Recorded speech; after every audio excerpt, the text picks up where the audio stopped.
Boa noite, pessoal. Mais uma vez a gente está aqui no nosso papo terapêutico. Hoje a gente vai conversar sobre um tema muito importante, que é a gagueira. Ela é permeada por muitos mitos, muitos preconceitos, e o nosso objetivo hoje aqui é exatamente tentar desmistificar tudo que a gente conseguir, né, de dúvidas sobre essa questão. Queria novamente nos apresentar. Então, eu sou a Michele Rocha, sou fonoaudióloga da equipe do Sinapses. A gente tem a Thalita Diniz, que é a neuropsicóloga, a Flávia Bolognese, que é a nossa psicóloga. O papo terapêutico, ele tem o objetivo da gente sempre trocar informações aqui, né, sobre questões voltadas para a saúde, sempre trazendo um especialista da área, né, para que a gente possa discutir um pouco desses assuntos que são importantes para a população como um todo. E hoje, né, a gente vai, então, discutir o tema da gagueira com a fonoaudióloga doutora Nadia Azevedo. A Nadia, ela é especialista em linguagem, mestre em fonoaudiologia, doutora em letras e linguística, professora adjunto 2 da Universidade Católica de Pernambuco, né, e trabalha na universidade com a graduação, o mestrado e o doutorado em ciências da linguagem, e é presidente e membro do Comitê de Ética em Pesquisa da Universidade Católica de Pernambuco. Nadia, muito obrigada por ter aceito o nosso convite. Seja muito bem-vinda ao nosso papo terapêutico e a gente fica muito feliz em ter você aqui no nosso espaço. Eu que fico feliz, super honrada. Adorei esse papo terapêutico, estou adorando e estou super feliz de estar aqui, viu? Que bom. Então, assim, a gente abriu uma caixinha, né, de perguntas ontem no Instagram. Recebemos algumas perguntas que a gente vai trazer para cá para discussão também, tá? A gente vai ter um momento que vai durar mais ou menos 1 hora. Quem tiver dúvidas pode colocar perguntas aqui, né? A gente vai tirando as dúvidas na medida que for ocorrendo a nossa discussão, certo? Então, vamos começar com as perguntas que a gente recebeu, né, na nossa caixinha de perguntas no Instagram. Então, a primeira, ela foi muito relacionada ao início, né? Então, Nadia, como é que a gagueira, ela se inicia, né? Como é que tudo começa? Ótima pergunta. Como é que começa? Começa na infância, né? E a gente tem, assim, que a maior parte das gagueiras, né, começam na infância mesmo. E aí, assim, pode ser uma gagueira natural, mesmo fazendo parte da aquisição de linguagem, né? E a criança gaguejar e não ter nenhum problema, não ter nenhuma consciência dessa gagueira. E, e aí, de repente, um dia ela para de gaguejar, né? Porque aí ela já tem... Porque, às vezes, a seleção é muito difícil para ela, porque é toda inconsciente, né? A seleção de palavras. E aí, às vezes, ela gagueja e isso é bem natural. Mas só que essa gagueira ela pode continuar também. E aí tem relação assim com uma série de questões, como, por exemplo, a questão da genética, se tem muitos casos na família, o tempo que ela está gaguejando, mais de 6 meses já é, né, para a gente tomar cuidado, observar. Eu acho que, na dúvida, é sempre bom procurar um fonoaudiólogo, né? Mas começa na infância, de uma maneira geral, sim. Isso aí. Isso. E a gente também vê, Nadia, muitos casos assim. Mas, como você falou, né, da genética. Mas o meu pai gagueja e tá tudo certo, ele ficou assim e foi, né? E melhorou. E fica muito essa questão de não procurar ajuda, né? Não saber muito o que fazer e vai deixando, vai deixando. Daí, muitas vezes, quando a gente recebe esse paciente, ele já está mais velho, até já é adolescente. Né? E uma coisa que a gente poderia ter prevenido, né? Ter resolvido de uma outra forma. Meninas, aproveitando esse gancho de vocês, uma pergunta. Então, assim, que acho que fica bem importante para todas as pessoas. Mesmo sabendo que essa gagueira ela pode vir e passar igual, a gente precisa procurar orientação para ter certeza disso, independente de espera. Qual que é a indicação para os pais em casa? Surgiu a gagueira, o que eu devo fazer? Eu acho que não tem que esperar. Eu acho que antigamente ainda tinha isso, até hoje tem, né? Às vezes a família vai para o pediatra espera, deixa fazer 4 anos, 5 anos, espera. Eu acho que não tem que esperar. Eu acho que, na dúvida, assim, se a família está ansiosa, tem que procurar. Tem que procurar psicólogo, fonoaudiólogo, mas tem que procurar para ter uma escuta, né? Sobre essa angústia da família e também saber, né? Se é o momento certo de começar a terapia, ou pelo menos a família ser orientada, trabalhada, ser escutada, né? Eu acho que não tem que esperar, não. Porque é super importante também. A gente sabe... desculpa, Michele. Não, psicologicamente, a gente sabe que se essa família está muito ansiosa com essa criança com gagueira, ela pode aumentar ainda mais, né, essa gagueira e piorar de forma significativa. Então, realmente... E a gente sabe... E aquela questão, acho que na dúvida sempre a negligência, né, não justifica. É importante, se é para pecar, que seja pelo excesso de cuidado do que pela negligência, deixar passar, esperar, e aí se perde tempo de reverter a situação, né? Com certeza. E a gente sabe, né, Nadia, que assim, uma família bem orientada, ela consegue reverter isso bem, né? A criança consegue passar por essa fase fisiológica muito tranquilo. Então, a maior parte das crianças gagueja e para de gaguejar, né? Muito poucas são as que mantêm, né? E não sei, mas hoje, assim, 2 anos, a criança já está gaguejando, né? E gaguejando naturalmente, mas as famílias se angustiam tanto com isso, né? Então, essas famílias precisam ser escutadas, né? Você sabe que as minhas 2 filhas passaram por esse processo. Michele? Sim, passaram. E por mais assim, né, que eu tenha toda a orientação, tudo, o meu marido, ele tinha uma ansiedade gigantesca. Imagina. O que tu vai fazer? Né? E agora? Eu orientei ele todo o processo e elas passaram tranquilamente por isso. Que bom, né? Porque, olha, às vezes filha de fono, viu? Às vezes filha de fono, olha, socorro, meu filho está gaguejando. Mas elas eu até filmei, né, para deixar registrado, mas elas conseguiram passar. Nós temos já uma pergunta, meninas, tá? Que é assim, qual o papel da escola com essa criança que está gaguejando? Muito bem. Então, gente, eu acho que escola, acabei de dar uma aula falando sobre isso, porque eu acho que é fundamental. E, infelizmente, a gente vê, assim, professores mal preparados, né? Não são todos, mas, assim, na formação do professor não tem, geralmente, assim, acesso a estudo, aquisição de linguagem, né? Coisas básicas que precisam ter. Então, o papel da escola é fundamental. Por isso que eu acho que eu brigo pela necessidade de um fonoaudiólogo dentro da escola, né? Também para isso, né? Por promoção de saúde. Eu acho que é uma luta diária, né? Mas, então, porque eu acho que tem bullying, né? Então, a gente tem muita queixa de criança, de famílias, que relatam bullying por parte dos coleguinhas, que é uma coisa que, principalmente crianças mais velhas, claro, né? Porque a criança pequena, ela não tem muito esse olhar, né? E essa escuta também. Mas as crianças mais velhas, e às vezes o professor fica lá, calma, respira fundo, você vai conseguir falar, né? Acompanhando, completando palavras para a criança, tudo que não deveria fazer, né? Então, acho que é importante mesmo. Isso. Trabalhar junto, né?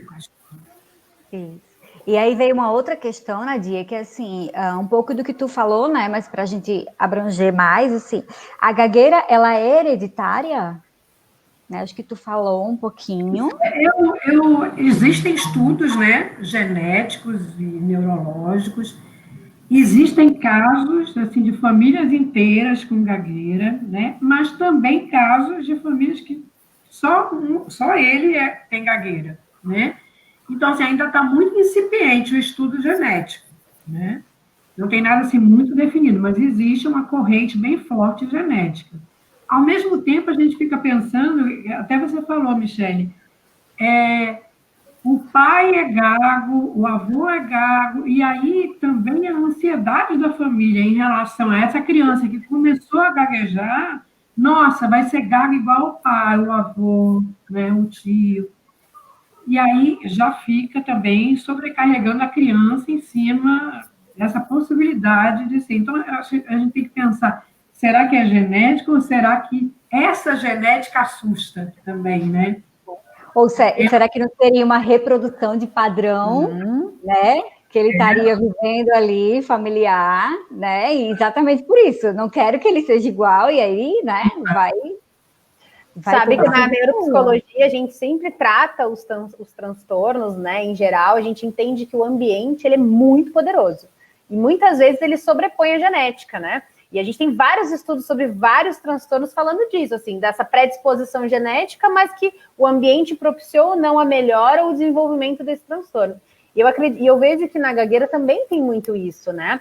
Dessa espera, assim, dessa ansiedade desse pai, desse olhar comportamental, né? O reforço que esse pai está dando para essa criança. Então, tipo, ele gaguejou, corrigir essa criança, que eu acho que é uma das coisas que depois a gente pode falar um pouquinho mais, mas a forma que eu corrijo essa criança, né? Como é que eu olho para essa criança, o pavor que a gente tem, isso tudo também vai ensinando e gerando mais ansiedade naquela criança e às vezes até medo de falar, porque sabe que vai ser repreendido. Então, eu acredito sim, concordo, Nadia, que o ambiente ele é poderosíssimo para a modulação de comportamento de uma criança. Eu concordo com você, viu, Thalita? Eu acho que é o mais importante, realmente. Sabe? Porque eu acho que a depender desse ambiente, é mais fácil a criança sair desse processo de gagueira natural ou não, ou se fixar nele, né? Acho que é muito importante mesmo. Tu sabe, Nadia, que assim, eu me lembro muito na época da minha formação, né? A Nadia foi minha professora, e quando você falava muito sobre isso, né? E no consultório a gente vê isso muito claramente, essa questão da reprodução do padrão. É uma coisa impressionante como a gente vê. Eu e a Thalita, a gente até pegou um caso, né, de duas irmãs, uma tinha 9 para 10 anos e a outra estava com 3 anos na época, e eles tinham uma reprodução de padrão, assim, impressionante de comportamento, né? Então, isso acaba realmente sendo muito presente, né? E aí implicam, né, nessas questões psicológicas também, né? Como vocês comentaram antes, a questão dessa modelagem que vem dos pais, às vezes de algum familiar, né, pela convivência. Às vezes, a forma de não tratar também pode estar implícita, assim como também aquela severidade, né? Aquela coisa do julgamento.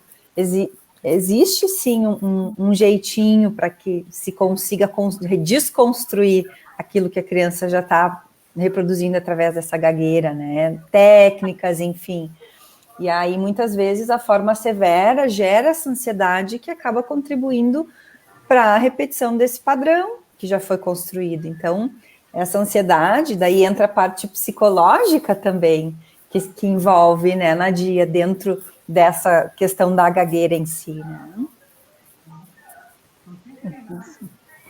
Nadia, e o que os pais, né, em casa, eles podem fazer quando a criança começa, então, a gaguejar? A gente já viu que, eles têm que procurar uma orientação, né, o que pode fazer, mas o que eles conseguem fazer já em casa? Olha, eu acho que principalmente escutar, né? Escutar mesmo, para além do ouvir, né?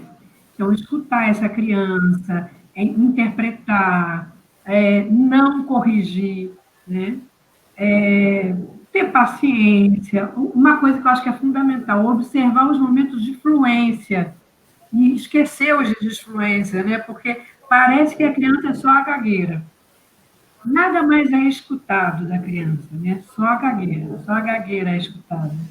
Eu acho que tem que ir para além disso. Eu acho que o mais importante é, de fato, essa escuta.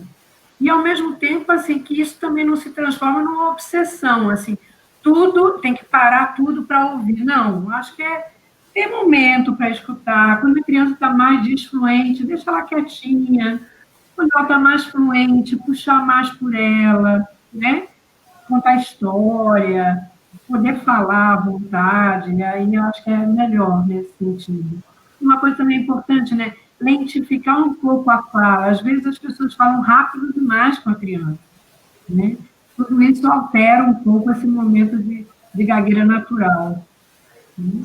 Tu sabe, Nadia, que assim, às vezes a gente coloca muito para os pais aquela relação forma e conteúdo, né? Que assim, muito mais importante do que a forma como a criança fala é o conteúdo do que ela diz.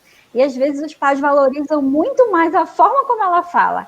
E aí a criança está, às vezes, contando uma coisa que ela fez na escola, uma história tão importante que não é valorizado, né, em detrimento da forma. Michele, exatamente isso. Impressionante como existe uma atenção muito maior à forma mesmo. É isso, assim, a gagueira está no foco. E aí a criança não é escutada, né? Deixa de ser escutada. Sim. Você sabe que nós tivemos um caso bem comum que nós trabalhamos, né, de forma multidisciplinar em Michele, que foi um caso de gagueira, né, numa criança, e era muito interessante que, como nós nos comportávamos com essa criança no consultório, tinha sessões que ela não gaguejava, pelo simples fato de você não dar ênfase e não dar bola para aquela né, disfluência. E era muito interessante, porque isso a gente começou a utilizar como técnica de ensinamento para os pais, assim, porque ela saía gaguejando, né, Michele? Era impressionante. Assim, ela saía da porta do consultório e saía gaguejando. E ela ficava, às vezes, 50 minutos sem gaguejar no consultório. E aí a gente vê como é importante a nossa postura frente às crianças. E, às vezes, até é interessante que a família observe, né? Que tem algum jeito da família poder participar para ver como é que funciona, né? Essa tranquilidade, essa escuta, né? Que, às vezes, né, com a família é completamente diferente mesmo. Sim. Nadia, e tem alguma diferença assim, das características da gagueira na criança e no adulto? Tem. Eu acho que não é nem na criança e no adulto, né? Nessa fase de gagueira natural e na gagueira mesmo, né? Chamada gagueira persistente do desenvolvimento, né? Primeiro, a criança, na fase de gagueira natural, ela nem observa que ela gagueja. Ela não está nem percebendo, né? Não tem essa consciência do problema, de que é um problema. Para ela não é nenhum problema, né? Outra que são mais repetições. As repetições também são normalmente em trechos não nucleares, né? Nos artigos, nas preposições, nas conjunções, né? Quando já é numa palavra, num substantivo, num verbo, você já observa de um outro jeito, né? Não tem prolongamento, normalmente não, pode ter um pouquinho, mas não tem bloqueios, né? E na gagueira, no adolescente, no adulto, geralmente a marcação é mais com bloqueios, e quanto mais severa a gagueira, mais bloqueios tem, né? E aí essas interrupções, essas paradas, essa tensão, né? Isso vai ficando bem mais severo. E que com isso vai tendo outras coisas associadas, né? Tiques, por exemplo, muitas estratégias para tentar não mostrar a gagueira, né? E que também eu acho que uma coisa que eu acho que é muito presente na gagueira mesmo, é que ele já tem certeza de que vai gaguejar antes de gaguejar. Né? Para mim, eu acho que é o que marca e que mantém essa gagueira também. Né? Antes de gaguejar, ele já sabe exatamente que vai gaguejar, onde ele vai gaguejar, não é nenhuma surpresa. Né? E que é diferente da gagueira que a gente tem, que a gente só nota, eita, gaguejei, depois que aconteceu. Né? Então, acho que isso é importante mesmo. Sim. Nós temos mais uma pergunta, mas pode complementar, Michele. Não, essa questão da antecipação é muito clara, eles conseguem ver isso com uma, né, assim, eles param e, que foi que houve? Não, eu vou gaguejar, e aí nesse momento, às vezes, eles trocam uma palavra pela outra, eles ficam tentando procurar artifícios, né, para que essa gagueira ela não saia de uma forma tão intensa como ela vai sair naquele momento. É uma coisa bem marcada. bem sofrida, né? Eu acho que esse sofrimento que a gagueira traz é muito forte, né? Um sofrimento muito grande. Verdade. E isso implica também nessa questão da autoestima da pessoa, né? Quando se vai crescendo, vai se tornando adulto, essas questões, quando se mantém, interfere totalmente no seu processo, né? De autoestima, de conseguir ter habilidades sociais saudáveis, né? Então, o adulto vai se tornando em algum momento mais vulnerável por conta disso, né? Com certeza. Sim, verdade. Temos uma pergunta bem interessante, que é assim: houve alguma relação do aumento da gagueira nessa pandemia? Gente, impressionante isso. Como as crianças estão gaguejando mais na pandemia. Eu estava aqui fazendo um estudo em relação a isso, para fazer uma pesquisa mesmo, coletando alguns dados sobre o aumento da gagueira na pandemia, né? E aí vocês podem me ajudar a pensar nisso também. Por que será que tem tantos casos de gagueira, né, na pandemia? Então, ao mesmo tempo que a proximidade da família é tão importante, tem uma outra questão que eu acho que é complicada aí, que é também isso que a Michele falou, né, de observar mais a forma do que o conteúdo, né? E aí as famílias, eu acho que focam muito mais na gagueira da criança, não sei, talvez pela proximidade esteja fazendo o efeito inverso também, né? Sim. Pode ser também a questão, assim, da ansiedade que a gente vê, né, a gente tem até discutido muito entre a gente, o aumento da ansiedade das crianças em função de ficar em casa, sem a escola, enfim, então isso talvez possa ter contribuído para esse aumento sensível, né? Talvez ela já esteja naquela fase da gagueira, e a ansiedade a gente sabe que contribui de alguma forma para isso, né? A gente vai discutir um pouquinho daqui a pouco. Eu vejo agora a Nadia falando e pensando, né, nessa questão da pergunta. Não sei, aí é uma pergunta também, Nadia, acho para a gente pensar. Será que essa exposição a essas aulas online, porque isso gera uma ansiedade maior, você se vê falando, não pode também estar causando um momento dessa Também. Eu tenho muitos relatos, assim, de que essa exposição também, por exemplo, a apresentação de trabalhos, né? A necessidade de abrir o microfone e falar, né? Que o professor cobra. Então, isso também está levando muito a mais gagueira, porque na sala de aula, de certa forma, ele fica quietinho.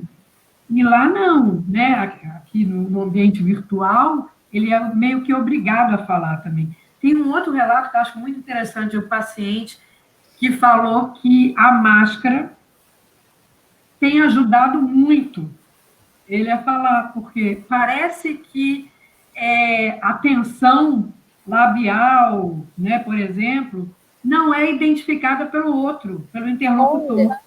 Olha que interessante, gente.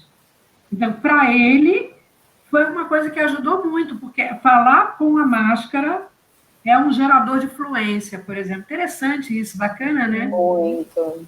Pandemia trazendo vários nichos de estudo aí, né, para a gente entender. Então, muita pesquisa, viu? É porque uma outra coisa para a gente deixar, né, para o pessoal é que, assim, eles se preocupam muito com o julgamento do outro, né? O que o outro vai achar da fala dele. É uma preocupação muito grande. Então, isso que a Nadia colocou, né, de que, assim, o outro não vai ver, né, a minha atenção, né, na boca, enfim. Para ele é muito importante, porque assim, nossa, o que o outro pensa, o que ele vai ver, o que ele não vai ver, meu Deus, é muito importante. E aí a máscara... Opa, desculpa, Nadia. E a máscara... Pode falar, Nadia. Não, fala. Não, eu ia dizer que a máscara pode ser que tenha trazido, né, para muitas pessoas essa sensação de proteção, né? Então eu me protejo daquilo que eu temo, né? Consigo alcançar um nível protetivo e aí as coisas vão fluindo, me sinto mais seguro, E aí é um reforço para ele mesmo, né? Eu achei muito interessante isso, porque isso eu ouvi de um paciente, mas ao mesmo tempo eu sei que outras pessoas devem ter a mesma sensação, assim, de não mostrar para o outro atenção, que às vezes é uma coisa muito visível, né? E para eles, muito mais, assim, eles não é nem que esteja no outro, mas a forma como eles colocam esse outro, né? Como identificam esse outro, né? Para eles. Então, acho que é interessante essa história da máscara mesmo, né? Então, esse outro é sempre o outro que pode ser um julgador e pode não ser. Dependendo da posição em que ele ocupa, ele vai ter mais ou menos gagueira, por exemplo. Acho que isso define bem, né? Eu falo muito. Não, fica tranquila. Não, tá ótimo. Nadia, fala uma coisa assim, a gagueira ela acontece mais em meninos ou em meninas? Muito mais em meninos, muito mais, né? De 4 para 1 ou de 5 para 1. Tem alguns estudos que dizem que é de 5 para 1. E também é um dado muito interessante, né? Porque a gente fica pensando assim, ao mesmo tempo que tem uma questão assim, os distúrbios de linguagem geralmente acontecem mais em meninos, né? Pode pensar, não sei, alguma explicação neurológica para isso também, né? Mas também, assim, na cobrança que o menino tem na relação social, por exemplo, né? Tipo, fala direito, menino, por exemplo, né? E a menina, você pode esperar mais, não sei, acho que ainda tem alguma coisa assim. Machismo, né? Machismo. Eu acho que é um machismo que vai justamente dizer que essa menina é frágil, então, portanto, ela pode falar errado. Que é bonitinho, né? A menina é uma fofinha, uma princesinha. E o menino não, né? O menino é um machão. Fala direito, fala feito homem. Fala feito homem, postura, né? Exatamente. Mas tu sabe, Nadia, que assim, várias discussões a gente já viu em relação a isso, né? O porquê dos distúrbios de linguagem aparecerem mais nos meninos. E sempre vem essa questão social envolvida com isso. É dessa cobrança que vem da família em cima do menino. É que o menino não pode expressar o seu sentimento, que o menino não pode expressar a sua fala da forma como ela é, enfim. E aí vem todo esse processo. E aí a gagueira vem junto com isso, né? No bolo. Vem junto com isso. Agora, interessante que é muito raro, né, a gagueira em mulher, mas ao mesmo tempo, assim, pelo menos a minha experiência, é que quando existe na mulher, ela é muito mais forte, assim, muito mais severa. Então, os casos mais graves que eu tive foram em mulheres, né? Assim, de se beliscarem, de se ferirem, de tentarem suicídio, coisas assim, bem graves mesmo. Em mulheres. Interessante, né, também, né? Pensar assim que talvez vá além do que a gente pode imaginar, né? E, Nadia, assim, a gente acabou escolhendo esse tema para hoje, né? Porque no dia 22 de outubro foi o Dia Internacional de Atenção à Gagueira, né? E sempre o lema maior da campanha é gagueira não tem graça, tem tratamento, né? Porque a gente sabe que existem... Nossa, a TV faz vários personagens, né, fazendo graça com isso, enfim. E sempre vem aquela pergunta, quando a gente fala, né, que não tem graça, tem tratamento. Então, sempre perguntam para a fono, mas tem cura? Né? A gagueira tem cura? E aí? É a célebre pergunta, né? Uhum. E aí acho que a gente pode pensar assim, bom, não sei se é uma doença para ter cura, né? Mas, ao mesmo tempo, assim, eu acho que tem tratamento e eu acho que tem uma evolução muito grande, né? Eu acho que a gente pode pensar em duas propostas terapêuticas para a gagueira. Uma que visa só controlar a fala e que funciona muito bem, né? Só que ele tem que ficar submetido 24 horas por dia a estratégias para não gaguejar, né? Que é uma questão de opção para ele, né? E uma outra, que é a que eu acredito mais, que não vai treinar essa fala, né? Mas que, ao mesmo tempo, oferece todas as técnicas possíveis, ele vai ter acesso a essas técnicas todas, mas que ele não vai usar como controle, mas que vai ter, assim, eu vejo que existe uma mudança de posição.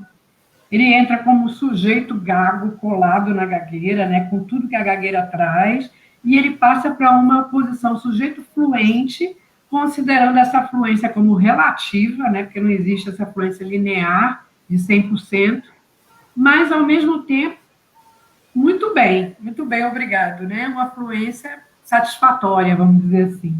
Né? É tão interessante, Nadia, isso, porque assim, sempre eu coloco essa questão, né, da curva da especularidade, e aí Sim. eu coloco para eles essa questão do não existe um falante 100% fluente.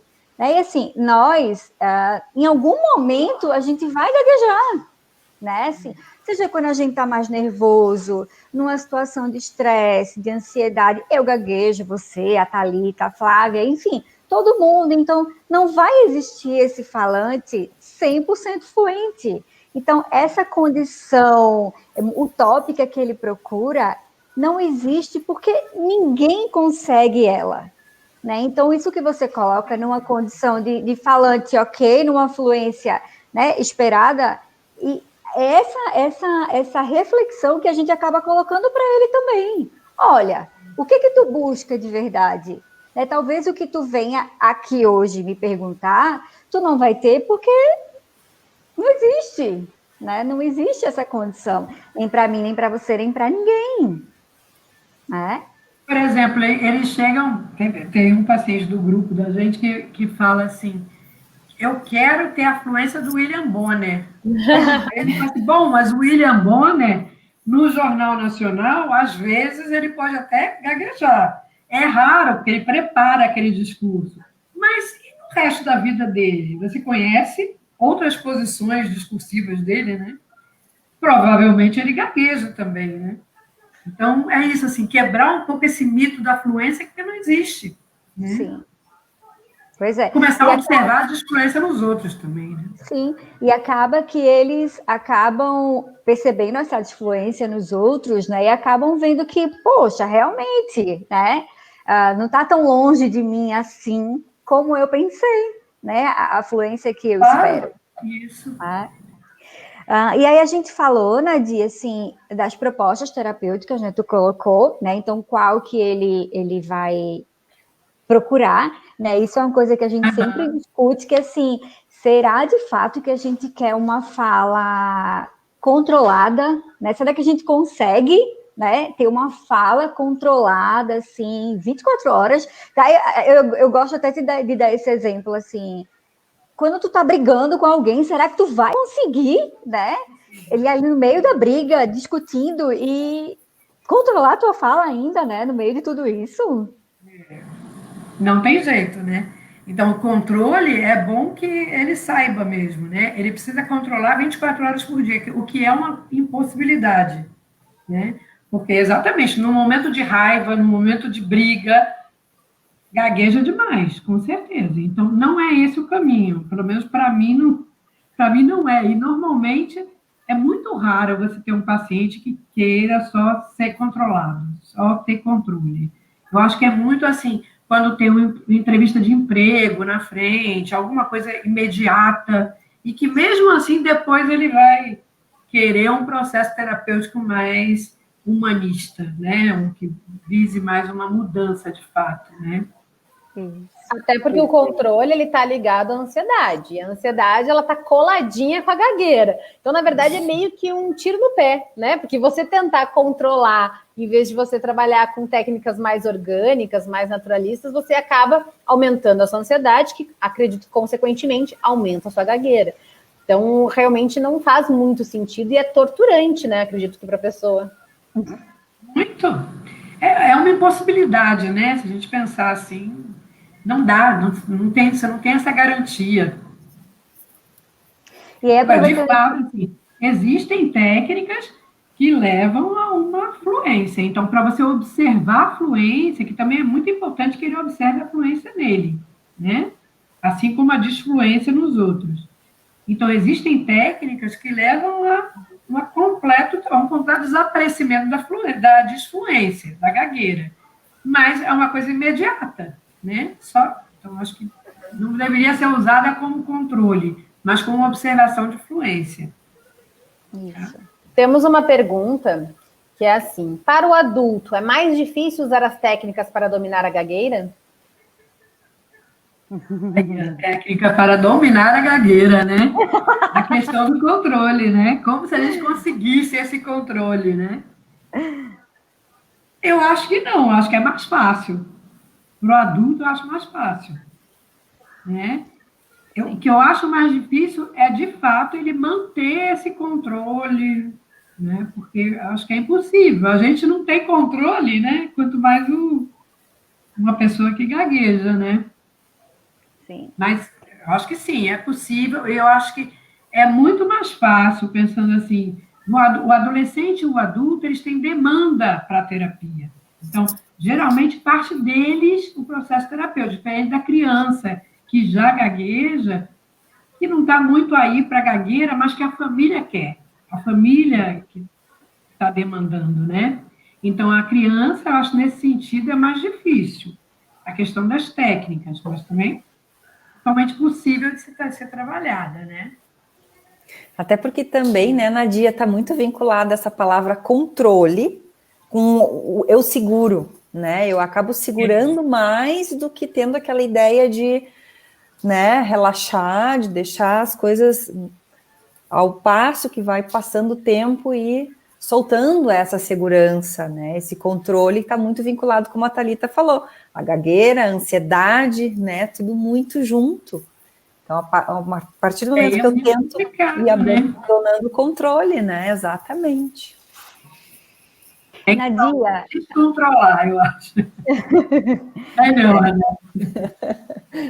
aproveitando um pouquinho, então, desse tema, ansiedade, como é que você vê, assim, a relação gagueira-ansiedade? O que é que vem, acho que é um pouco daquela coisa, o que é que vem primeiro para você?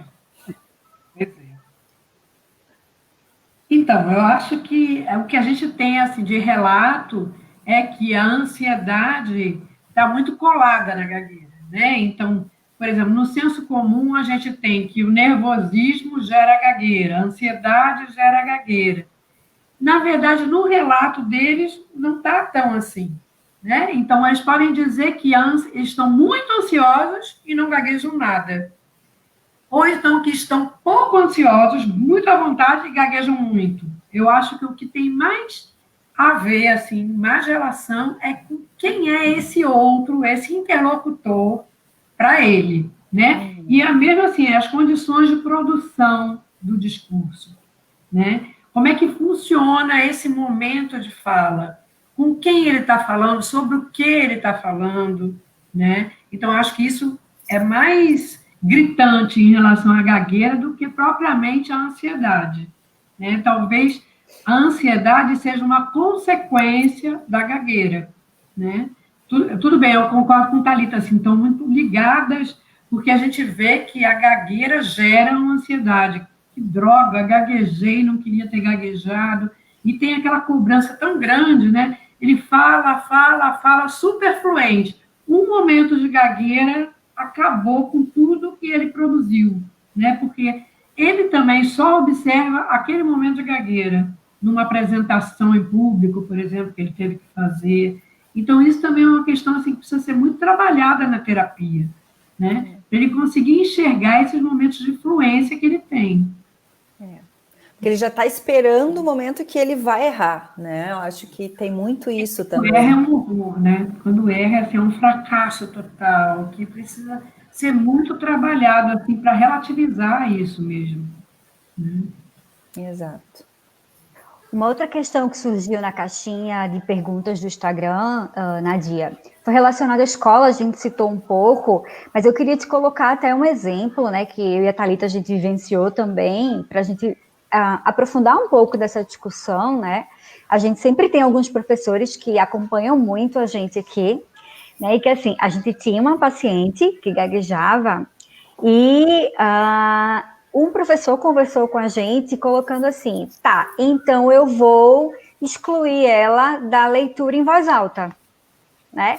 Mas sequer ele chegou a perguntar para ela assim, o que você acha disso? né? Então, já excluiu. Olha, então eu vou excluir ela da leitura. Então, assim, ela ia se sentir excluída, né, daquela situação. Realmente. E ela não se opôs a fazer as leituras em voz alta na escola, naquele momento. Então, assim, como que tu vê esse preparo? O que os professores poderiam fazer nesse sentido? Ótimo, ótimo. Acho ótima essa questão, porque é uma coisa assim que eu acho que dá muita angústia. Primeiro, assim, infelizmente, eu não sei como é que está aí, mas a gente ainda lida com notas de leitura, gente.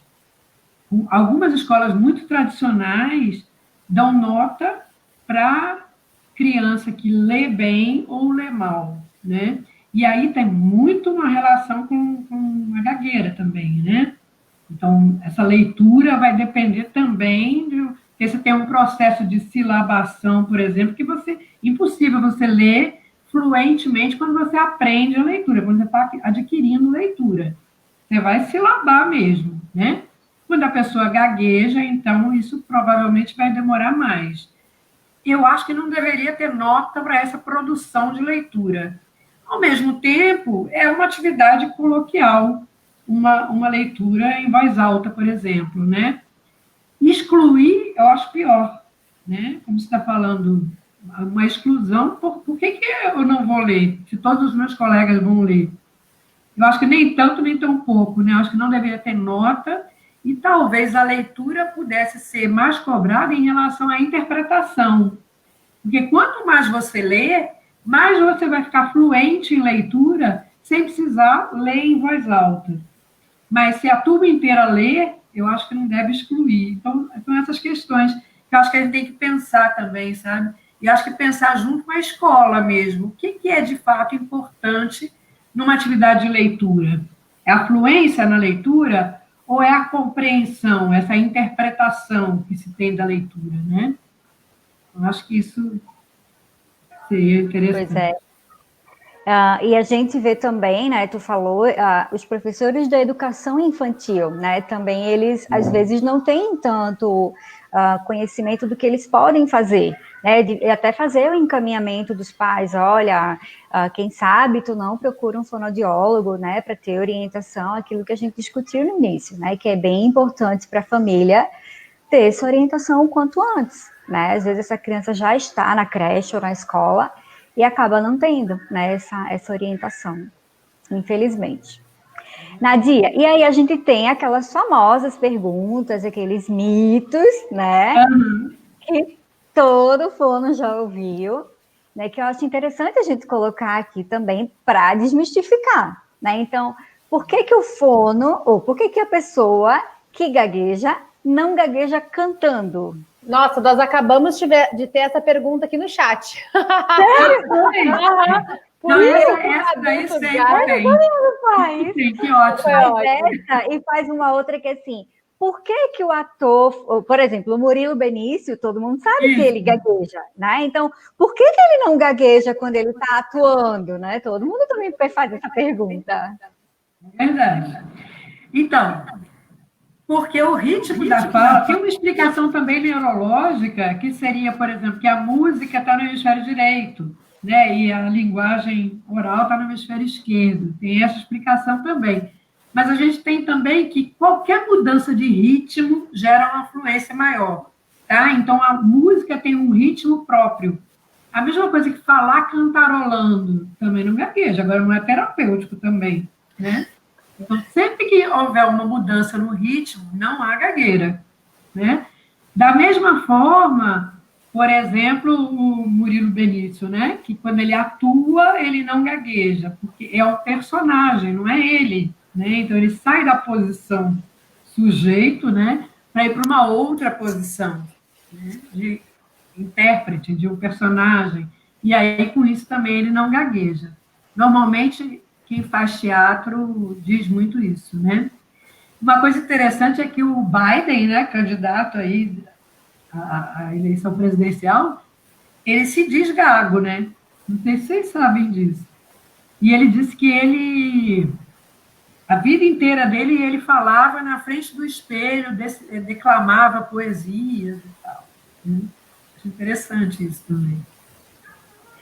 Convívio com a gagueira.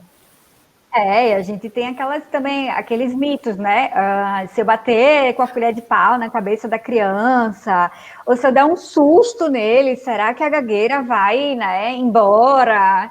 Né? Olha, eu juro, quando eu trabalhava em Maceió, chegou um menino que a mãe falou que já tinha batido com a colher de pau na cabeça dele. Nossa, que dó que eu fiquei.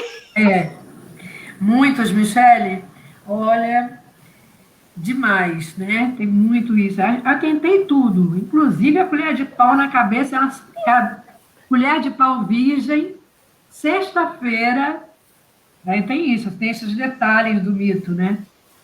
E, assim, claro que não adianta nada, né? E claro que era uma fase de gagueira natural, passou, e aí valoriza a colher de pau, né? Foi a colher de pau, e aí isso é perpetuado e vai passando, né? Quando, na verdade, é um grande mito. Da mesma forma que um susto, né? Dá um susto e vai resolver. Não é um susto que resolve, é o processo de gagueira que é natural, né? Que tem tudo para passar. Acho que o susto pode deixar até mais gago, né? É horrível. Eu já vi tantas crianças ficarem gagas depois de tomar um susto.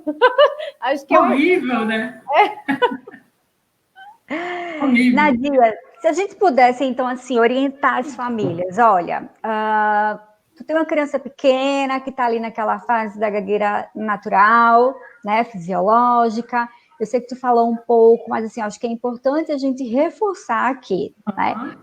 O que ela não deve fazer em casa?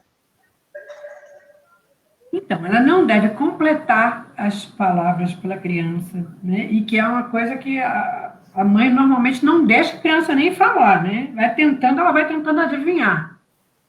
Isso não deve ser feito, né?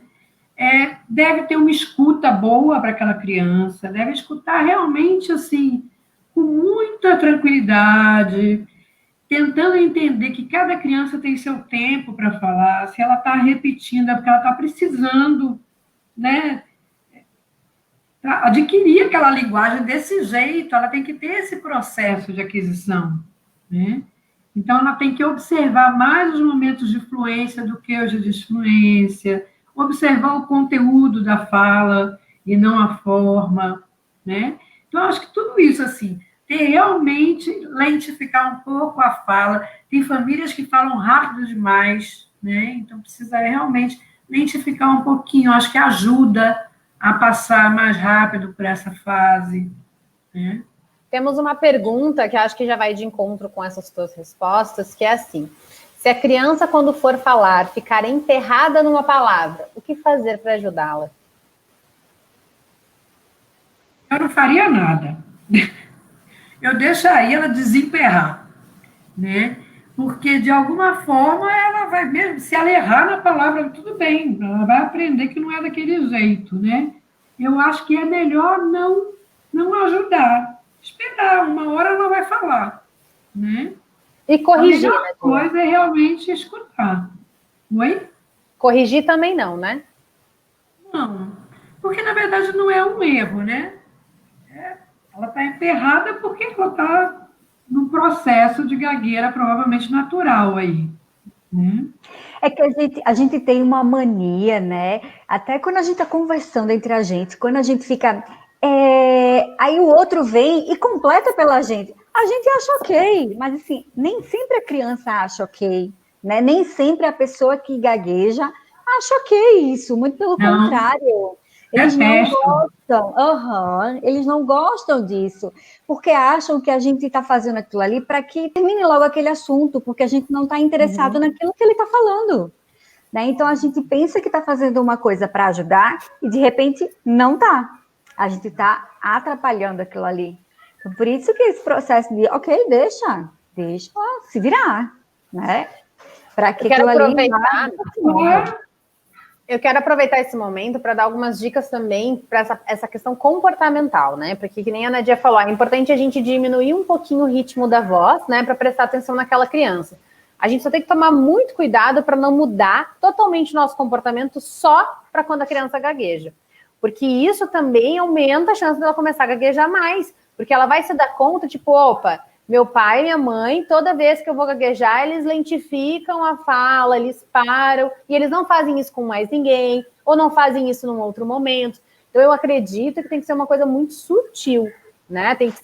A gente tem que fazer isso de uma forma bem natural, né? Mudar um pouco o ritmo geral da família, para que aquela criança se sinta confortável nesse meio e consiga desenvolver a sua fluência de forma natural. Acho que isso a gente tem que tomar cuidado, porque às vezes os pais tendem, às vezes, a serem meio literais. Agora, quem gaguejou fui eu, né? Então, a gente tem que cuidar com isso. Perfeito, Thalita. Acho que Viu, Thalita? isso mesmo. E foi ótimo que você gaguejou, porque mostrou que gaguejou. E Nadia, agora eu tenho uma curiosidade, tá? Uhum. Na verdade, a gente sabe, né, que às vezes as pessoas que vivenciam alguns traumas, né, o mutismo pode ser desencadeado a partir de um trauma, mas e a gagueira, Nadia? A criança que vive algum trauma, o adulto, ele pode desencadear a gagueira a partir de um trauma ou não? Olha, eu acho que é interessante a sua questão, né? Muita gente pergunta isso. Agora, assim, eu nunca vi nenhum caso assim. Agora, mutismo já, Sim. né? Assim, um trauma muito grande, a pessoa tem um mutismo. Mas a gagueira, não. Agora, acho que a família fica buscando muito uma causa como essa, sabe? Então, alguma coisa na relação familiar que aconteceu, eles viram os pais brigando, e aí, nesse dia, começou a gaguejar. Mas, na verdade, acho que já vinha antes, né? Então, como choque, levou um choque, ou como um susto, ou como caiu da rede, né? Claro. Então, algumas questões que existe uma busca por elas, né? Como se fosse um desencadeador de causas, né? Mas que, na verdade, me parece que não é por aí, não, sabe? É natural, né, do ser humano tentar sempre encontrar uma explicação para algo que está acontecendo, né? Não consegue entender, né? É como se eu preciso entender o que está acontecendo para fazer sentido para mim. Mas quando a gente fala em transtornos, em alterações, nem sempre faz sentido, né? Às vezes a gente vai ter que entender que é multifatorial. Sempre querendo justificar as coisas, né? Uma outra coisa importante, né, para a gente colocar é que, assim, o tratamento da gagueira a gente pode fazer em qualquer idade, né? Ainda tem muita gente que pergunta, mas a gagueira pode ser tratada já com adulto, né? Do tipo, só quando criança... Nossa! Até com idoso. Outro dia chegou um paciente, antes da pandemia, 74 anos, nunca tinha feito uma terapia para gagueira. Interessadíssimo no atendimento. Vê que bacana. Né? E não sabia, sofreu a vida inteira com gagueira. Que bom que ele foi procurar ajuda, né? Então, acho que nunca é tarde, não. Não. Sim, pois é. Mas é que eu acho que fica um pouco dessa coisa do desconhecimento, né? Acho que só a criança que consegue, né, dar conta de fazer o tratamento. E aí eles acabam... Todas as idades, criança, adolescente. Adolescente, eu acho que é um sofrimento muito intenso, né? Porque lidar com a adolescência já é um processo complicado. E ainda mais um adolescente com gagueira, acho que tem que ir para a terapia imediatamente mesmo, né? Porque é muito sofrimento mesmo. Verdade. Quando a gente fala no tratamento da gagueira, eu acho que é bacana colocar para as pessoas que é importante a gente procurar um fonoaudiólogo, mas também procurar um psicólogo, né? Porque existem várias estruturas emocionais também que envolvem esse processo de melhora, né? Nesse desenvolvimento. Então, assim, quando a gente fala em crianças aqui no consultório, por exemplo, que eu e Michele trabalhamos juntas, é muito importante essa orientação para os pais, deles entenderem qual é a postura adequada de como lidar com aquela criança, ao mesmo tempo trabalhar essa autoestima daquela criança, né? Trabalhar a escola daquela criança, porque, assim, a questão do bullying que a gente colocou, ensinar os professores a lidarem com essa criança em sala de aula, que eles têm essas dúvidas todas que estão perguntando aqui, que foram perguntadas no Instagram, né? E o que eu faço? É importante a gente sempre conseguir levar o máximo de informações para as pessoas, e para os professores, para os pais, é fundamental. Então, essa terapia em conjunto, ela é bem importante, né, Nadia? Muito importante. De fato, assim, são os profissionais que mais trabalham com gagueira, o psicólogo e o fono, né? E eu acho que é bem importante que tenha essa parceria e que, inclusive, seja interdisciplinar mesmo, né? Bem importante mesmo. Isso. Então, gente, essa discussão foi muito importante, né? A gente conseguiu desmistificar muita coisa aqui, né? Embora a gente pudesse ficar falando sobre gagueira aqui, nossa, um monte A vida ainda. inteira. A vida inteira.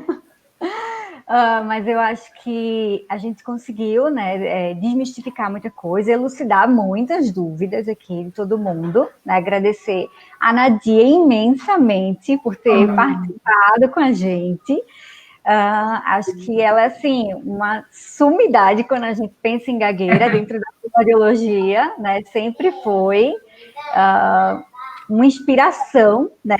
Particularmente, no meu trabalho com a gagueira, sempre segui tudo que ela colocou, né, nos seus trabalhos, seus estudos de mestrado e doutorado. Então, Nadia, queria que você deixasse uma mensagem final para quem está vendo a gente, né, sobre essa questão da gagueira. O que é que você pode colocar para eles?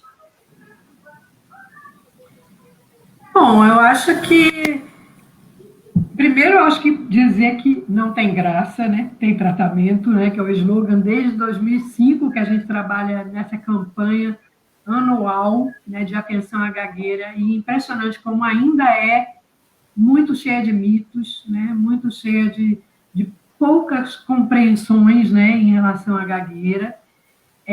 Ainda está nas redes sociais, né? Alguns casos assim de gagueira que as pessoas riem, né? Eu acho que o mais importante é a gente ter essa seriedade para trabalhar com a gagueira, saber que nunca é tarde para começar um atendimento com gagueira e que nunca é cedo demais também para se ouvir, né, um parecer de um profissional a respeito da gagueira. Acho que é isso. Acho que é ter escuta para essa criança, para adolescente, para adulto com gagueira, né? E saber que tem um processo terapêutico aí que dá certo, né? A gente Thalita, você quer deixar uma mensagem? Gostaria, e tenho duas mensagens que foi colocada aqui no nosso chat, que é um Então, excelente papo, né? Deu para esclarecer bastante. E a outra foi: toda escola deveria ter uma fonoaudióloga, importantíssimo. Nós concordamos 100% com isso. É ótimo. Mas chegaremos lá, né? A ideia do nosso papo terapêutico é isso, trazer mais informações para as pessoas, né? Para que o máximo de pessoas consiga ter informações dentro da sua escola, dentro da sua casa, né? Tirar um pouco dentro dos nossos consultórios e, quem sabe, conseguir levar mais profissionais adequados para dentro da escola, que a gente sabe que é muito importante.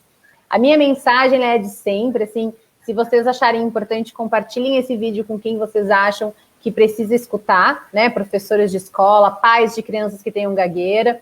E como a gente sempre coloca aqui no nosso papo terapêutico, não deixe de procurar ajuda de um profissional. Se você tem dúvida, se o seu filho está apresentando gagueira, procure, né? O que vai acontecer, assim, digamos, Thalita, não, fica tranquila, não é nada, pode ir para casa, mas deixe, né? Não deixe isso passar, virar uma situação maior, porque a gente pode ter alterações importantes no desenvolvimento emocional dessa criança. Então, essa é a minha dica aí para todas as pessoas que estão nos assistindo.